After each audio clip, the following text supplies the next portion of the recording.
Friends ఇది 2024 సంబంధించిన Bajaj Pulsar NS 200 bike అనేది ప్రెజెంట్ మన దగ్గర అయితే ఉంది. సో ఆల్రెడీ నేను వాక్ అరౌండ్ రివ్యూ చేశాను. అంటే దీంట్లో ఉన్న ఫీచర్స్ అన్ని కూడా ఎక్స్ప్లెయిన్ చేస్తూ ఒక డెడికేటెడ్ వీడియో అయితే చేశాను. పైన ఐకార్డ్స్ ఇస్తాను, అలాగే ఎండ్ స్క్రీన్లో కూడా వీడియో అయితే ఇస్తాను. ఒకసారి అయితే మీరు కావాలనుకుంటే చెక్ చేయండి. సో ఈ వీడియోలో మాత్రం దీని రైడ్కి అయితే తీసుకెళ్తాను బైక్ అనేది. సో రైడ్ చేస్తూ నా రైడ్ ఎక్స్పీరియన్స్ అంతా కూడా మీతో అయితే షేర్ చేసుకుంటాను. సో దీంట్లో ప్రోస్ ఏంటి, కాన్స్ ఏంటి అన్ని కూడా మనం 1 by 1 క్లియర్గా అయితే మాట్లాడుకుందాం. సో ఫస్ట్ అయితే మనం దీని యొక్క ఎగ్జాస్ట్ నోట్ విందాం. Ready to ride. ప్రజెంట్ నేనైతే ఇప్పుడు ఒక సైట్లో అయితే ఉన్నాను. ఇక్కడ నుంచి చిన్నపాటి హైవే అయితే ఉంది. దాని దగ్గరికి వెళ్ళి మనం హైవే మీద రైడ్ అయితే చేస్తూ మనం దీని గురించి అయితే మాట్లాడుకుందాం. సో మొత్తానికి అయితే మనం ఒక చిన్నపాటి హైవే మీదకి అయితే వచ్చేసాము. సో మార్నింగ్ నుంచి కూడా నేను ఈ బైక్ అనేది రైడ్ చేస్తూ అయితే ఉన్నాను. సో రైడ్ చేసినప్పుడు నాకు ఏమనిపించింది అంటే దీని యొక్క ఇంజన్ యొక్క రిఫైన్మెంట్ అని చెప్పొచ్చు. సో చాలా అంటే చాలా స్మూత్గా దీని రిఫైన్మెంట్ అయితే ఉందని చెప్పొచ్చు. So 199cc single cylinder 4-stroke 4 valve liquid cool triple spark DTSI FI engine మనకి ప్రొవైడ్ చేస్తున్నారు. ఇది 24.5 PS పవర్ని అలాగే 18.5 Nm టార్క్ని మనకి ప్రొడ్యూస్ చేస్తుంది. అలాగే 6 speed మాన్యువల్ ట్రాన్స్మిషన్ మనకి దీంట్లో అయితే ప్రొవైడ్ చేస్తున్నారు.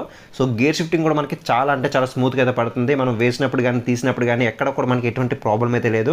చాలా స్మూత్గా పడుతుందని చెప్పొచ్చు ట్రాన్స్మిషన్ అనేది. అలాగే దీని యొక్క పికప్ కూడా మనకి వేరే లెవెల్ అయితే ఉంది. మనం ఫస్ట్ గేర్ నుంచి కూడా మనకి మంచి ఎక్స్పీరియన్స్ అయితే మీరు నోటీస్ అయితే చేస్తారు. మీరు ఒకవేళ మీరు రైడ్ చేస్తే కనుక మీకు ఆ ఫీల్ అనేది ఖచ్చితంగా తెలుస్తుంది. ఫస్ట్ గేర్ నుంచి కూడా మనకి మంచి ఇనిషియల్ పికప్ అయితే ఉంది.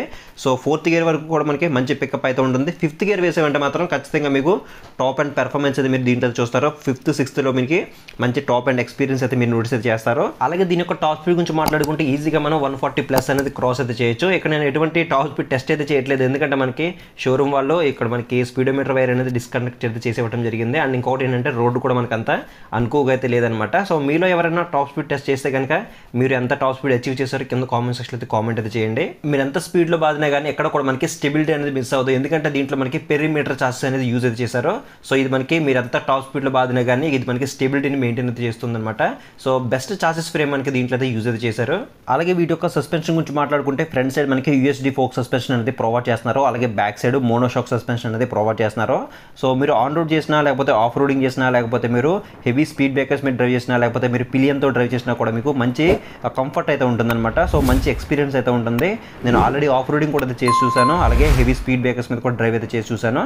సో నాకు ఎక్కడ కూడా మీకు ఎటువంటి ఇబ్బంది అయితే అనిపించలేదు. ఎక్కడ కూడా మీరు డిస్కంఫర్ట్ అయితే ఫీల్ అవ్వరు అనమాట సస్పెన్షన్ పరంగా కానీ చూసుకున్నట్టయితే. అలాగే నెక్స్ట్ వీటి యొక్క బ్రేకింగ్ డిపార్ట్మెంట్ నుంచి మాట్లాడుకుంటే ఫ్రంట్ సైడ్ మనకి 300mm డిస్క్ అనేది ప్రొవైడ్ చేస్తున్నారు. బ్యాక్ సైడ్ 230mm డిస్క్ అనేది ప్రొవైడ్ చేస్తున్నారు. అలాగే డ్యూయల్ ఛానల్ ABS కూడా మనకి దీంట్లో అయితే ప్రొవైడ్ చేస్తున్నారు. సో బ్రేకింగ్ డిపార్ట్మెంట్తో పాటు మనకి టైర్స్ కూడా గ్రిప్పింగ్ అనేది చాలా ఇంపార్టెంట్ కదా. ఫ్రంట్ సైడ్ మనకి 100/80 సెక్షన్ టైర్ అయితే ఇచ్చారు. బ్యాక్ సైడ్ 130/70 సెక్షన్ టైర్ అయితే ఇచ్చారు. సో రేడియల్ టైర్స్ మనకి ప్రొవైడ్ చేస్తున్నారు. సో టైర్స్ యొక్క గ్రిప్ అనేది చాలా అయితే బాగుందని చెప్పొచ్చు. సో మీరు కార్నరింగ్ చేసినప్పుడు కానీ లేకపోతే టాప్ స్పీడ్లో మీరు డ్రైవ్ చేసినప్పుడు కానీ మీకు ఎక్కడ కూడా మనకి ఎటువంటి ఇబ్బంది అయితే ఉండదన్నమాట. మంచి ఎక్స్పీరియన్స్ అయితే ఉంది టైర్స్ డిపార్ట్మెంట్లో కానీ చూసుకుంటే. సో బ్రేకింగ్ డిపార్ట్మెంట్లో ఇంకొంచెం బెటర్గా ఇచ్చి ఉంటే బాగుండేదని అనిపించింది. సో బాగానే పడుతున్నాయి. డ్యూయల్ ఛానల్ ABS అనేది బాగానే వర్క్ అవుతుంది. బట్ ఇంకొంచెం ఇస్తే బాగుండేదేమో అన్న ఒక చిన్న ఫీల్ అయితే నాకైతే అనిపించింది అనమాట. అలాగే నెక్స్ట్ సీట్ యొక్క కంఫర్ట్ గురించి మాట్లాడుకుంటే సీట్ యొక్క కంఫర్ట్ అనేది క్వశ్చనింగ్ అనేది మనకి చాలా బాగుంది. సో డ్రైవ్ చేసినప్పుడు మీరు ఎంత దూరం డ్రైవ్ చేసినా కానీ మీకు ఎక్కడ కూడా మీరు డిస్కంఫర్ట్ అయితే ఫీల్ అవ్వరు అనమాట. మీకు ఎంత డ్రైవ్ చేసినా కానీ మీకు అలా మీరు డ్రైవ్ చేసుకుంటూ వెళ్ళిపోవచ్చు. ఎందుకంటే మనకి హ్యాండిల్ బార్ యొక్క కంఫర్ట్ కూడా మనకి చాలా బాగుంటుంది దీంట్లో కానీ చూసుకుంటే. సో హ్యాండిల్ బార్ యొక్క కంఫర్ట్, దీని యొక్క పెర్ఫార్మెన్స్, అలాగే సీట్ కంఫర్ట్ కూడా మనకి బాగుండడం వల్ల మనం ఎంత దూరమైనా సరే అలా రైడ్ చేసుకుంటూ అయితే వెళ్ళిపోవచ్చు. సో బ్యాక్ సైడ్ సీట్ మాత్రం మనకి కొంచెం చిన్నగా అయితే ఉంటుంది. ఒకవేళ మీరు ఫ్యామిలీ పర్పస్లో చూస్తుంటే మాత్రం దీన్ని స్కిప్ చేసేయండి. ఎందుకంటే సో బ్యాక్ సైడ్ సీట్ అనేది చిన్నగా ఉండడం వల్ల అలాగే సీట్ గ్రాబరేజ్ కూడా మనకి స్ప్లింట్ గ్రాబరేజ్ అయితే ఉండడం వల్ల మీరు ఒకవేళ ఫ్యామిలీ పర్పస్లో చూస్తే మాత్రం దీన్ని స్కిప్ చేసేయండి. యూత్ అయితే మాత్రమే దీన్ని మీరు కన్సిడర్ అయితే చేయదగ్గ బైక్ అని చెప్పొచ్చు. అలాగే దీంట్లో మనకి 12 liters అనేది ట్యాంక్ కెపాసిటీ మనకి దీంట్లో అయితే ఆఫర్ చేస్తారు. నేను వాక్ అరౌండ్ రివ్యూ చేసినప్పుడు 14 liters అని చెప్పాను. బట్ దీంట్లో మనకి 12 liters మాత్రమే ట్యాంక్ కెపాసిటీ అనేది ఆఫర్ చేస్తున్నారు. అలాగే మైలేజ్ గురించి మాట్లాడుకుంటే నేను ఆల్రెడీ లాస్ట్ ఇయర్ అయితే దీని యొక్క మైలేజ్ టెస్ట్ అయితే చేశాను. అప్పుడు నాకు 33-34 kilometers అయితే రావడం అయితే జరిగింది. సో మీరు కావాలనుకుంటే మీరు ఆ వీడియోతో ఒకసారి అయితే చెక్అవుట్ చేయండి. ఇక్కడ ఐకార్డ్స్ అయితే ప్రొవైడ్ చేస్తాను. సో ఈ బైక్ కూడా మనకి సేమ్ 35 kilometers అయితే ఎక్స్పెక్ట్ చేసి మనం ఈ బైక్ అనేది తీసుకోవచ్చు. అలాగే నెక్స్ట్ మనం మేజర్గా మాట్లాడుకోవాల్సింది 2024లో మనకి LED హెడ్ ల్యాంప్ సెటప్ అలాగే డిజిటల్ కన్సోల్కి అప్డేట్స్ అనేవి చేశారు కదా. సో అప్డేట్ చేసిన తర్వాత మనకి ఎలా ఉన్నాయని మాట్లాడుకుంటే కనుక ఫస్ట్ ఆఫ్ ఆల్ మనం మాట్లాడుకోవాల్సింది లైటింగ్ డిపార్ట్మెంట్. సో లైటింగ్ డిపార్ట్మెంట్లో మాత్రం మాకు చాలా అయితే బాగా అయితే అనిపించింది అనమాట. మీరు ఇలా వీడియోలో చూడటం కానీ లేకపోతే ఫొటోస్ చూడటం కానీ సో వీటికన్నా మీరు ఏం చేస్తారంటే మీ దగ్గరలో ఉన్న షోరూమ్కి అయితే ఒకసారి వెళ్ళి మీరు బైక్ అన్ని చూడండి. సో చూస్తే మాత్రం ఖచ్చితంగా మీరు ఇంప్రెస్ అయితే అవుతారనమాట. లైట్ డిపార్ట్మెంట్లో నాకు చాలా బాగా అయితే అనిపించింది ప్రీవియస్ జనరేషన్తో కంపేర్ చేసుకుంటే. అలాగే విజిబిలిటీ గురించి మాట్లాడుకుంటే సో నేను ఆల్రెడీ బజాజ్ షోరూమ్ వాళ్ళతో చిన్న రైడ్కి అయితే వెళ్ళాం నైట్ టైం అయితే. సో వెళ్ళినప్పుడు మిగిలిన బైక్ లైటింగ్స్తో కంపేర్ చేసుకుంటే దీని యొక్క లైటింగ్ అనేది ఇంకొంచెం బెటర్గా అయితే ఉంది. ఒక డెడికేటెడ్ వీడియో చేయడానికి అయితే ట్రై చేస్తాను మ్యాక్సిమం కుదిరితే కనుక. అలాగే నెక్స్ట్ దీని యొక్క కన్సోల్ గురించి మాట్లాడుకుంటే కన్సోల్ కూడా మనకి కంప్లీట్గా fully black and white console మనకి ఆఫర్ చేస్తున్నారు. సో కన్సోల్లో మనకి కావాల్సిన ఫీచర్స్ అన్నీ కూడా అయితే ప్రొవైడ్ చేస్తున్నారు. లాస్ట్ టైం ఏవైతే ఫీచర్స్ ఉన్నాయో అవన్నీ కూడా మనకి దీంట్లో అయితే ప్రొవైడ్ చేస్తున్నారు. ఇది కూడా మనకి మిస్ అయితే చేయలేదు. సో కన్సోల్ విజిబిలిటీ అనేది ఇంకొంచెం బెటర్గా తీసుకొచ్చుంటే బాగుండేది నాకు అది అనిపించింది. లేకపోతే కలర్ కన్సోల్ ఇచ్చినా కూడా ఇంకా చాలా బాగుండేది. బట్ ఇక్కడ మనకి బ్లాక్ అండ్ వైట్ కన్సోల్ అనేది మనకి దీనికి ఆఫర్ చేస్తున్నారు. సో అడిషనల్గా మనకి బ్లూటూత్ కనెక్టివిటీ, నావిగేషన్ ఇలాంటి ఫీచర్స్ అనేవి ప్రొవైడ్ చేశారు. సో అవి ఎలా కనెక్ట్ చేసుకోవాలో కూడా ఒక డెడికేటెడ్ వీడియో కూడా చేయడానికి అయితే ప్రయత్నం అయితే చేస్తాను. అలాగే కన్సోల్ యొక్క విజిబిలిటీ గురించి మాట్లాడుకుంటే ప్రెసెంట్ టైం వచ్చరికి 12 o'clock అయితే అవుతుంది. ఎండ అయితే మాత్రం సావ దొబ్బుతుంది, మామూలుగా అయితే లేదు. పిచ్చ ఎండ అయితే ఉంది ప్రెసెంట్ అయితే. ఎండలో అయితే రైడ్ అయితే చేస్తున్నాను.